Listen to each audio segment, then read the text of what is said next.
الله يحييهم. أقول الله من قلب بدا ينسى وجاع، الله من قلب بدا ينسى وجاع من الظروف اللي سطت وحشرتني. مشيت حافي بالقوايل على القاع والشمس من طرد السراب أحرقتني بقعة صكا صكت ذيابني جياع يا ابن العشاء.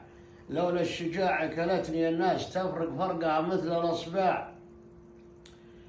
لو الهقاوي بالبشر وهقتني تررد يعطي على جافي الصاع. مدري ظروفي كيف يمه رمتني لتشكي الحاجة على غير فزاع. إن جيت يمه فزعته أكرمتني ضاري على الفزعات مع زين الأطباع. لو ينكسر ما طاح قال كسرتني دنياي صارت بين شاري وبياع. وظروفها اللي يا عرب دهورتني بصبر على دنياي منيب جزاع. قد درست قبلي ولا درستني الله يزينها على كل مطلع ويخضر حظي عقب ما يبستني. وسلامتكم.